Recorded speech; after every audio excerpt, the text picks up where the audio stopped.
Jansen Harris here with the Just Good Network. Joining me is the soccer guy, the man with the plan from 92.9 The Game, commentator for soccer, Jason Longshore. How you doing, man? Doing good. Thanks for having me. No, thank you for being here. Like, comment, subscribe to us on YouTube, like us on Facebook, and follow us on Twitter.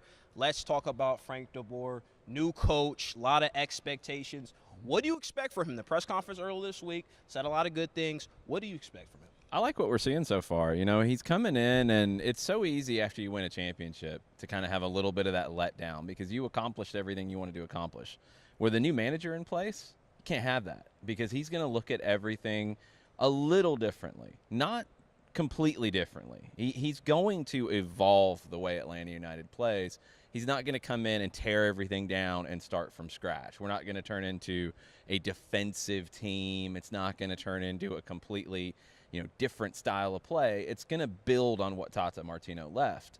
So from that perspective, it's an easy fit for him because they kind of approach the game in the same way. They have the same thoughts about the way they want to control games. You're going to see a team try to control possession. You're going to see them try to limit risks. It's going to look maybe like a more attacking version of what we saw in the postseason. Do you think, being in his first year there, will he gain the respect of the players early on, or do you think it's going to be an ongoing process? I think the respect is there straight away because if you look at Frank DeBoer's career as a player straight off, a player like Leandro Gonzalez-Pirez is going to look to him and say, I want to learn from him because I play the same position. I have a lot of the same mentality in the way I approach the game, but he was one of the best ever in his position. As a manager, he's the only guy to ever win 4 straight titles in the Netherlands, and so many great managers have come out of that country. He's the only one to do it. At Ajax, which is a legendary club, he won 4 titles in a row. He won 2 Manager of the Year awards.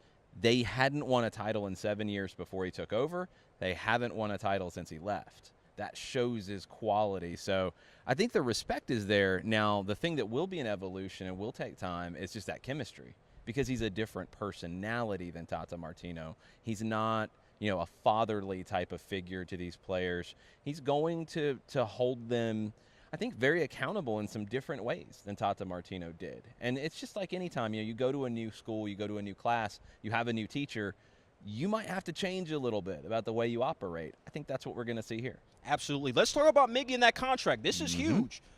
What do you think this is going to play out? It's tough because you're at a stage right now as we're talking, less than 2 weeks before the transfer window closes in Europe. You're not going to sell him for a cut rate deal. You want to make sure that you maximize this transfer because it's the first transfer of this size in Atlanta's history, in Major League Soccer's history. So you can't let him go for a bargain. You have to make this work. So if you have to hold out until the last day of the window, that's what you have to do. That's how the game's played.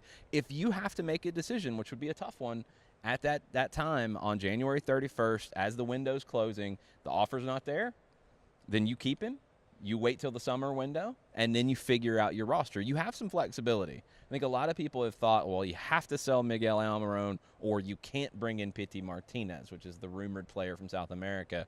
You have some flexibility. There are loan opportunities for Ezequiel Barco that have been popping up.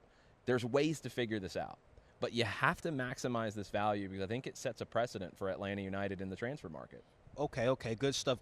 Let's talk Josef Martinez. Last year, huge year, 35 goals. 2017 had 17. Should we expect him to get even better? What do you expect from next season? I think we're going to see maybe a little bit more of a complete game from him. This past year and the way Tata Martino played, it was pretty simple for Josef. Stay on the last defender, stay off their shoulder, look for those opportunities on through balls. I think in Frank DeBoer's system, he's going to be asked to do a few more things. We saw that in the postseason, though. We saw how much Josef was dropping it in defending, getting involved in build-up play. He has it in him. It's just a different style of play. And I think the difference now than what he had